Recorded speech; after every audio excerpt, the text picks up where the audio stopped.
Yeah, pupuntahan na naman na sa mga kaibigan natin. Oh my god, I don't like this. I just cleaned my car. Sinend ko sa iyo yung ano, di ba? Yung Dala mo na yung card mo. Yes. Card, yung i-deposit mo. I-deposit siya ng milyones. So guys, don't be surprised. Saan tayo pupunta? Bangko muna, di ba? Alam mo, pero kanino talaga? Kasi yung nasa unahan ko, dalawang lane naman. Di ba yung dun sa highway, sa Halston Village? Yan kanina, yung dun nga sa Halston Village. Di ba dalawang ano yun, lane? Oo. Aba, ang sira ulo nung nasa unahan ko, ang tumigil naman yung nasa kanan. So, ito fast lane, di ba? Oo.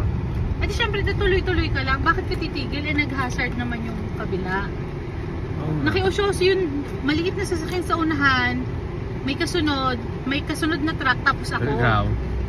So syempre, titigil yung mga kasunod, di ba? Ikaw? Ang ginawa mo? Hindi, bigla, sudden yung pagkakatigil niya. Eh di lahat kami, magkakasunod, prenuhan. Sobrang init. Like seriously? Wala naman kasi akong dinideposit eh. Tingnan mo yung ilong ko, bakit ano? Ba't ang pula? Feeling ko, ano yan? May gustong kumis sa akin.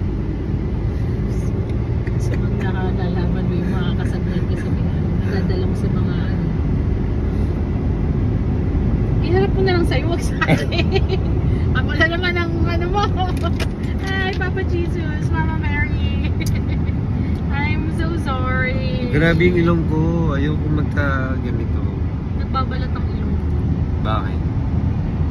We're on our way. Sige na, pasok. Again and again.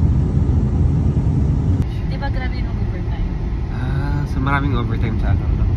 Sa Kelowna. Sa Kelowna. Kasi maraming areas doon, diba? Lagi silang sure. Yeah. The year before that, 23 siya. 23, 84, something. Ikaw ay ano eh, 91 ba?